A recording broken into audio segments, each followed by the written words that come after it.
Nathan Hale owned no horse, no land, and barely enough clothing for a Wyoming winter when Caroline Hayes gave him work at her ranch. By January, men who had laughed at the marriage were riding to Hayes' ranch asking Nathan how to keep their own barns standing. By late October, Juniper Creek had already begun to smell like winter. Caroline Hayes drove her wagon into town beneath a sky the color of old tin, with 2 empty grain sacks folded beside her and a ledger tucked beneath the seat. She wore black because people still expected a widow to wear black, though the hem had faded brown from dust and barn mud.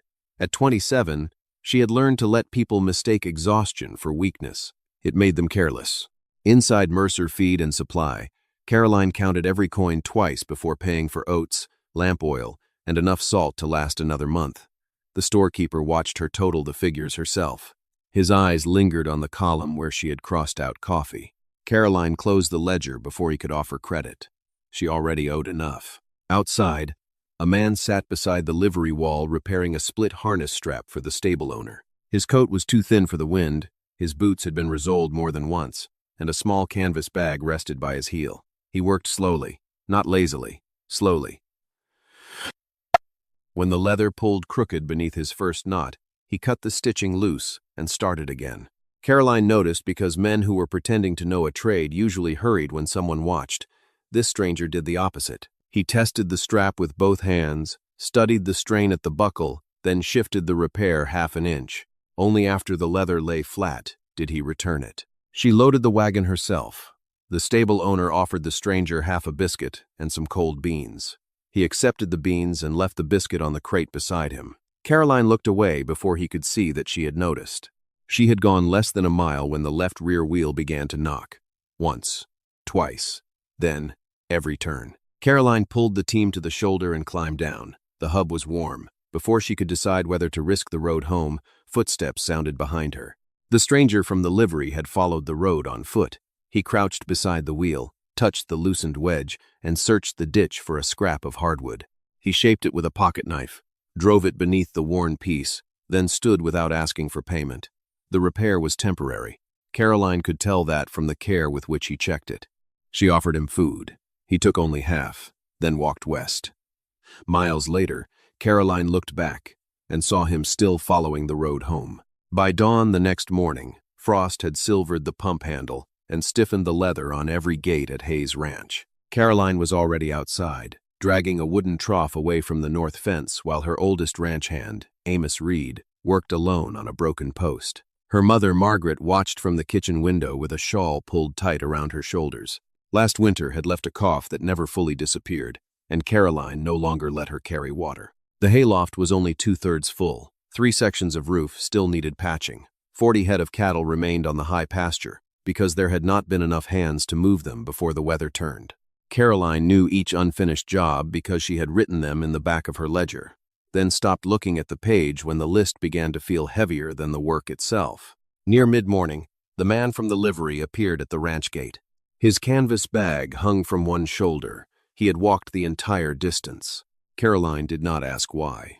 She gave him 3 days of work, meals, and a place in the barn, then pointed him toward a door that had dragged against its frame since spring.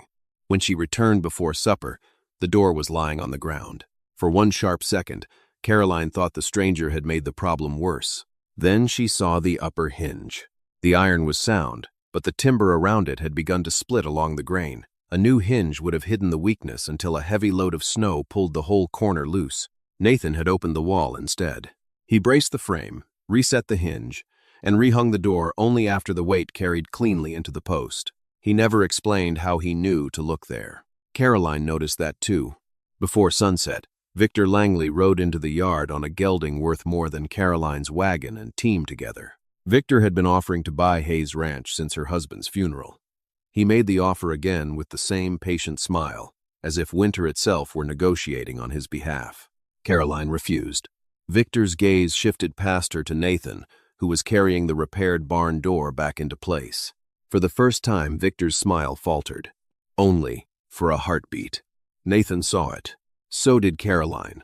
Neither man acknowledged the other. Victor left before dark.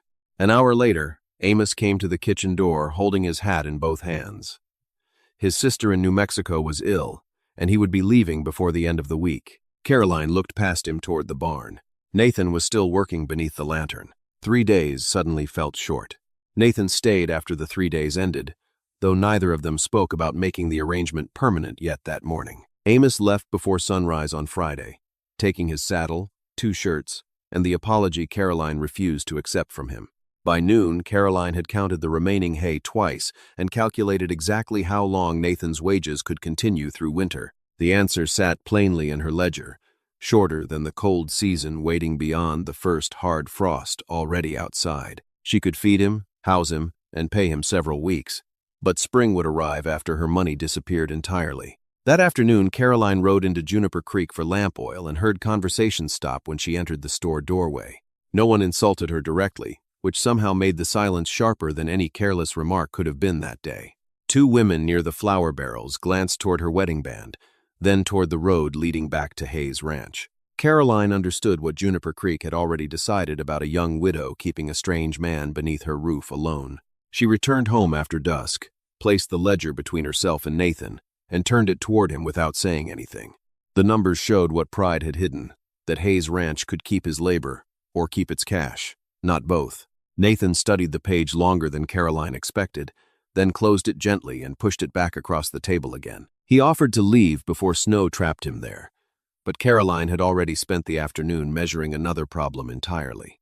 A hired man would cost money she did not have, while an unmarried lodger invited gossip she could not stop. Marriage appeared in her mind without romance, almost embarrassingly practical, like choosing which field to sacrifice before drought arrived first. She laid out the arrangement carefully: shared work, separate rooms, equal say over household matters, and freedom to leave later. Nathan did not answer that night, and Caroline respected him more for refusing to make a frightened promise quickly then. The next morning he repaired the pump, moved hay before weather turned, and still gave her no answer whatsoever yet. Only near sundown, while Caroline checked the south fence, Nathan walked beside her and quietly accepted every condition she named. They married 4 days later in Juniper Creek, with Margaret, the minister, and 1 ranch hand, serving as witnesses only. There were no flowers, no supper, and no promises beyond those required by law and spoken before witnesses that morning. When they returned to Hayes Ranch, Nathan carried his canvas bag inside, then stopped outside Caroline's bedroom door, alone, quietly. That night, Caroline woke to sawing from the barn and found Nathan dismantling rafters nobody had asked him to touch. Caroline crossed the yard with a lantern held low, expecting to find Nathan repairing the barn door again. Instead, 2 roof boards lay on the ground, and a dark square had been opened beneath the eastern eave. Nathan stood on the ladder with 1 hand inside the gap, feeling along the timber as though he were listening to it. Caroline asked what was wrong. He climbed down before answering and led her inside the barn. Frost had gathered beneath the roof, where warm air from the cattle met the colder boards above. Nathan touched the damp wood, then pressed Caroline's fingers to the same place. The timber was wet, not enough to rot tonight, but enough to become dangerous after weeks of snow. He said the barn was holding too much moisture and needed somewhere for it to escape. Caroline looked at the hole he had cut and asked where he had learned that. Nathan picked up his saw. "Cold places," he said. By afternoon, he had opened 2 narrow vents, 1 near each end of the loft, then covered them with angled boards to keep blowing snow outside. The change looked simple.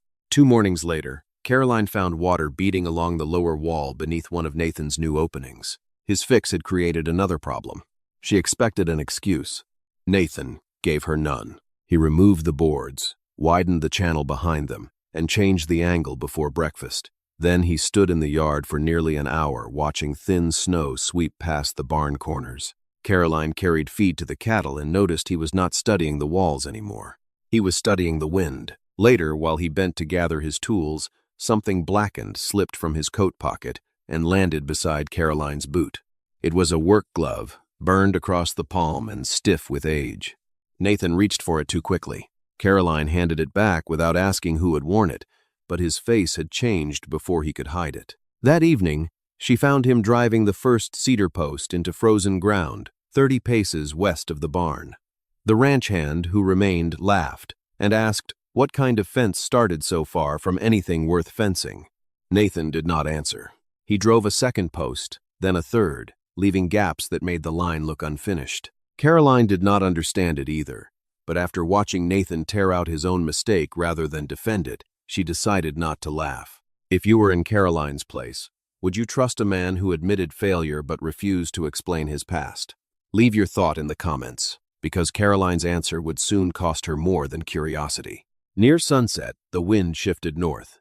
Fine snow crossed the yard in pale ribbons, struck Nathan's unfinished line, and began gathering several yards before the barn instead of against it. Caroline watched the drift grow and wondered what kind of winters had taught Nathan that lesson. By morning, the unfinished windbreak had caught enough snow to leave a clean strip of ground beside the western barn. Caroline stood there with a feed bucket, studying the drift where yesterday she had seen nothing except scattered cedar posts. Nathan walked the line slowly, checking each gap, then looked beyond it toward the cattle gate near the southern corner. The snow had spared the barn wall, but a new ridge was forming exactly where the cattle needed to pass. Caroline saw the problem before Nathan spoke, and the satisfaction she had felt only moments earlier disappeared almost completely again. Nathan did not defend the design or blame the shifting wind. He pulled 2 posts and began resetting them immediately. The remaining ranch hand watched from the barn and shook his head at work that had already consumed precious daylight. Caroline said nothing, because she had started understanding that Nathan trusted correction more than he trusted being admired by others. He changed the angle of the western section, opening one end wider and narrowing the gaps nearest the cattle gate. For 2 days, the weather stayed clear, leaving everyone except Nathan to wonder whether the extra work had mattered anyway. Then a light snow came before dawn, carried sideways by a wind that pressed hard against the north pasture fence. Caroline went outside first and found the new drift lying harmlessly beyond the gate, exactly where Nathan had intended it. This time he did not smile, and Caroline realized he had been waiting for proof rather than praise from anyone. She began walking the yard with him each morning, not as an observer now, but as someone whose knowledge mattered. Nathan understood wind, timber, weight, and snow, while Caroline understood where the cattle moved when weather frightened them most badly. She showed him a narrow path the herd favored during northern winds, a route hidden behind the cottonwood rise nearby.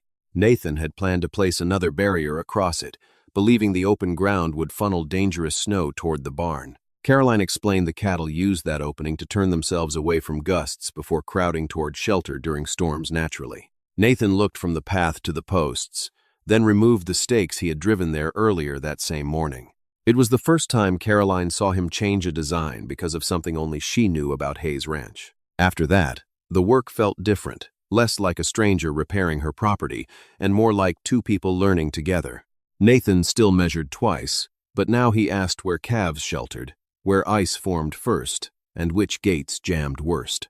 Caroline answered, then began asking questions of her own, though Nathan rarely gave more history than the work required daily. One evening, he studied the northwest sky, where thin clouds were stacking behind the ridge, despite the calm below them. Without explanation, he began moving hay from the smaller shed, carrying load after load toward the main loft before supper. The forecast posted in Juniper Creek had promised 3 clear days, and even Caroline almost told him to stop working. Instead, she picked up the second pitchfork, while Nathan kept watching clouds that had not yet reached Hayes Ranch itself. The hay was inside the main loft before midnight.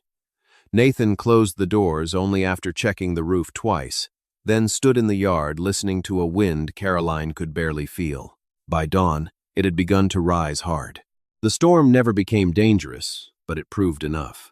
Snow crossed the empty shed where the hay had been stored, and one corner of its roof folded inward before breakfast. Caroline stared at the broken boards for a long moment. Nathan did not look pleased to be right. He walked through the wreckage, lifted a split beam, and studied the break as carefully as if failure still belonged to him.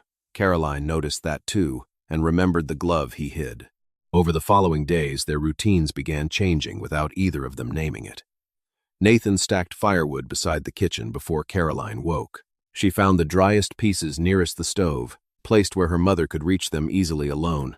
Caroline repaired the torn lining inside Nathan's coat one evening after he left it near the hearth. She worked the needle through worn wool, then returned the coat exactly where it had been, pretending nothing had changed between them afterward. Margaret noticed before Nathan did. The next morning, she set a third coffee cup on the table without comment. Nathan paused when he saw it, then sat down quietly. Caroline kept buttering bread so nobody had to explain anything aloud. That same week, Caroline woke after midnight to the sound of a chair scraping across the floor. Nathan was not in his room. Through the kitchen window, she saw him standing alone beside the barn in falling snow, motionless there. He held something in one hand. Even from the window, Caroline recognized the burned glove. Nathan turned it once beneath the lantern, then pressed it closed inside his palm, as though remembering required effort he could barely spare that night. Caroline nearly opened the door. Instead, she stayed where she was.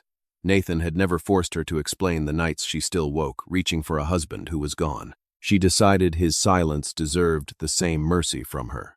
Before sunrise, Nathan returned inside and found coffee waiting near the stove. Caroline was already outside feeding cattle. Neither mentioned the cup, but afterward Nathan began leaving his canvas bag beneath the hallway bench instead of beside his bedroom door. It was such a small change that Caroline almost missed it. For weeks, everything Nathan owned had remained packed, ready to be lifted with one hand. Now his bag had entered the common part of the house and stayed there. That afternoon, Victor Langley arrived without sending word ahead. He dismounted near the barn while Nathan was tightening braces beneath the hayloft. Victor stepped inside, looked upward, and stopped before Caroline could ask what he wanted there that cold day. His attention moved from one joint to another, then to the spacing between the beams. The easy confidence Caroline associated with Victor disappeared. Nathan came down from the ladder. For several seconds, neither man moved. Victor recognized something at last. Victor entered the barn without removing his gloves, his gaze still fixed on the braces above Nathan's head. He walked beneath the loft slowly, touching one joint, then another, as if he had seen the pattern somewhere colder and far from Juniper Creek. Nathan remained beside the ladder, saying nothing. Caroline watched Victor's face instead. The recognition came before the words. Victor asked Nathan whether he still trusted half-lapped braces in heavy snow. It sounded like an ordinary question, until Nathan answered that he trusted them when the timber had not been thinned to save money. Victor's hand stopped on the beam. Caroline felt the air in the barn change. Victor smiled again. But now the smile belonged to a man repairing a mistake. He asked Caroline whether Nathan had told her about Cinder Pass. Nathan's jaw tightened. Caroline said no. Victor looked almost relieved. He said a railroad snow shed had collapsed there 4 winters earlier, killing 9 men before morning. The construction foreman named in the inquiry, he added, had been Nathan Hale. Caroline did not look at Nathan immediately. That was what Victor wanted. Instead, she asked why a wealthy rancher carried the details of an old railroad accident so carefully. Victor's expression hardened for the first time. He answered that some mistakes deserved remembering. Then he left. By supper, Nathan had not explained anything. Caroline did not press him. She had spent weeks watching him correct his own work, protect her cattle, and tear apart anything he believed unsafe. Victor had offered one story in less than 2 minutes, and Caroline refused to let 2 minutes outweigh everything she had seen. After Margaret went to bed, Nathan finally placed the burned glove on the kitchen table. He said it had belonged to a young carpenter named Eli Mercer, the first man pulled from the wreckage at Cinder Pass. Nathan had supervised the winter crew. He had also signed the daily safety sheets. That was all he offered. Caroline waited, but he would not say why Victor knew the bracing pattern or why Nathan had left railroad work afterward. The silence was not empty anymore. It had names inside it. The next morning, a folded newspaper clipping appeared beneath the ranch door before sunrise. No rider waited outside. Caroline opened the paper beside the stove while Nathan stood across the room. His name appeared in black print beneath a headline about 9 dead workers and a failed snow shed. Nathan did not ask who had left it. Caroline did not ask either. If you were standing where she stood, would you trust the man whose work you had seen with your own eyes, or the accusation printed before you ever knew him? Caroline folded the clipping once and set it beside the burned glove. Nathan watched her hands. She asked only one question, whether the shed had failed because of his design. Nathan looked at the headline and said he had spent years asking himself that question. The storm arrived before midnight, harder than any forecast posted in Juniper Creek.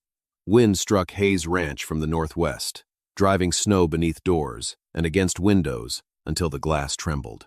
Caroline woke to cattle bawling in the western barn and Nathan already pulling on his boots beside the stove.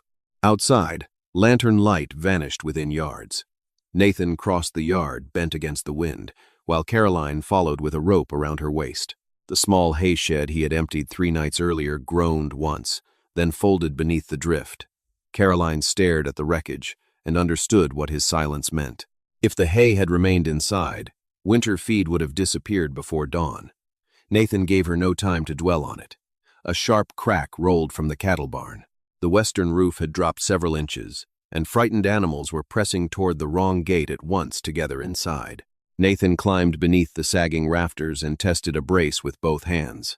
His first plan was to move the herd through the central aisle before the roof settled farther. Caroline opened the gate.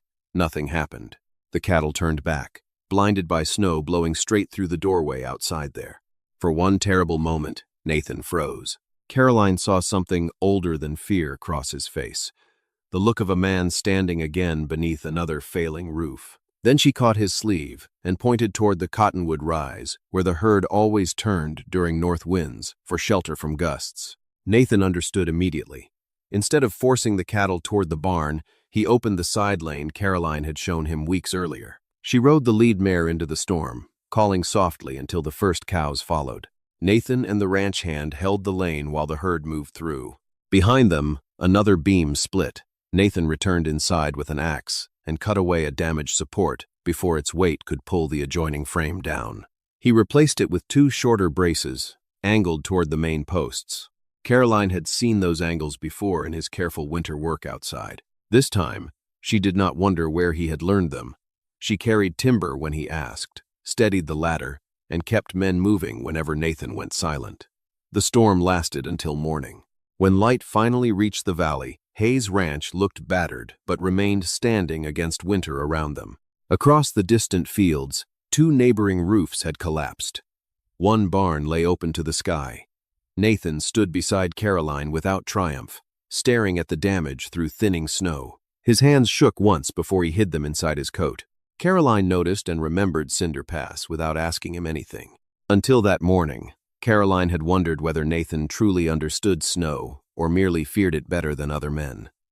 Now she had watched his work hold when other structures failed. A different question settled inside her. If Nathan's methods had saved her barn, why had the railroad shed killed 9?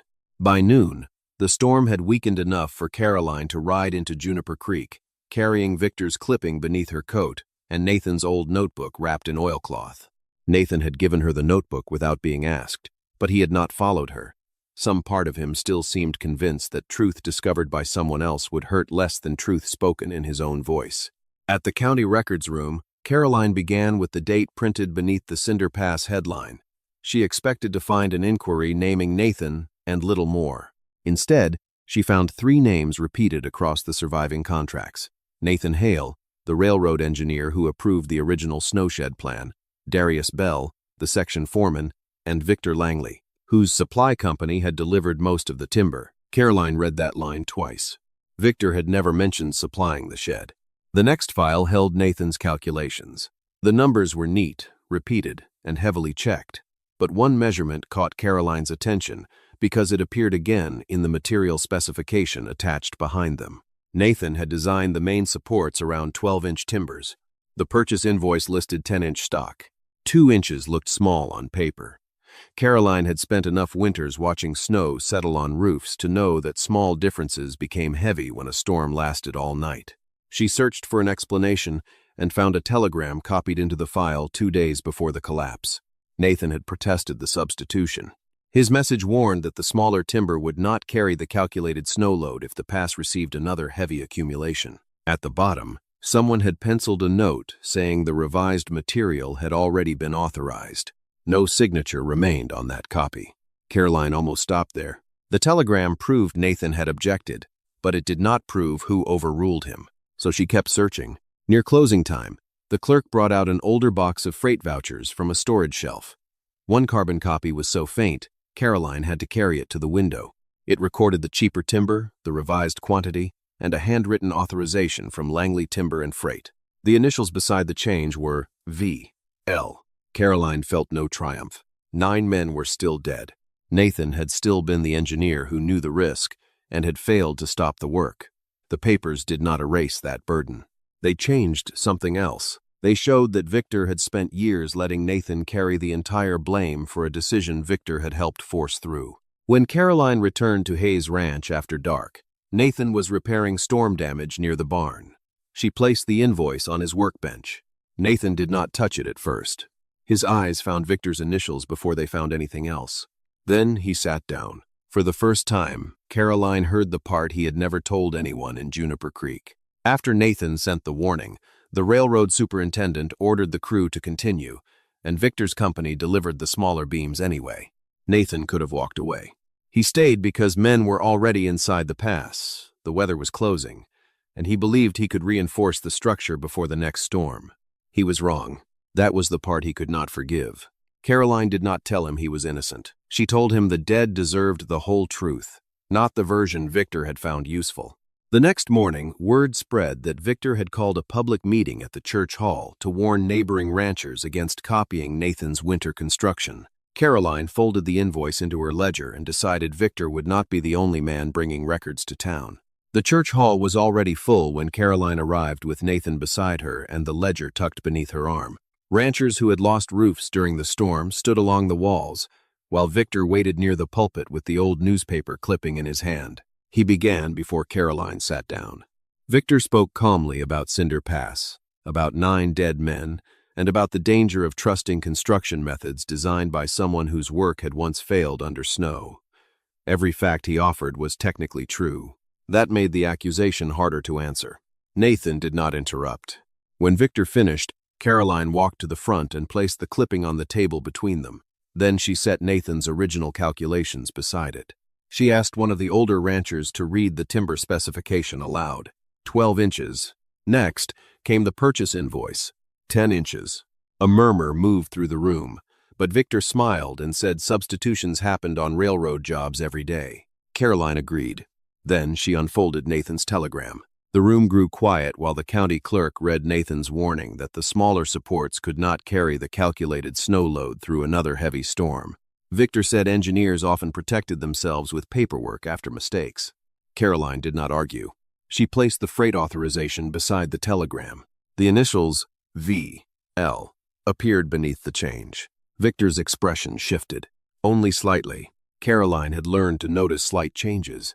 He claimed the initials proved nothing, so she asked the clerk to compare them with 3 other Langley timber and freight vouchers pulled from county storage that morning. The handwriting matched. Victor stopped smiling. Nathan still said nothing. Caroline turned toward the room and explained that none of the records erased Cinder Pass. Nathan had known the danger. He had stayed. He had believed reinforcement could save the shed before the next storm, and 9 men had died before he succeeded. Nathan lowered his head. Caroline continued. But the structure had not collapsed because Nathan designed it with insufficient timber. It collapsed after stronger supports were replaced with cheaper stock, despite his written warning. The hall remained silent long enough for Victor to understand that silence no longer belonged to him. He accused Caroline of defending her husband because she needed his labor. She looked at the men whose barns Nathan's methods had helped protect after the storm. Then she closed the ledger. She said she was defending the record because dead men could not correct it themselves. Victor left before the meeting ended. No sheriff dragged him away. No one needed to strike him. By evening, 3 ranchers had withdrawn contracts from his supply company, and the county clerk had agreed to forward the Cinder Pass records for formal review. Outside the hall, Nathan told Caroline she had given him back his name. She shook her head. The truth had done that. Then Nathan said something she had not expected. With winter broken and Hayes Ranch standing, their marriage no longer needed to remain an arrangement.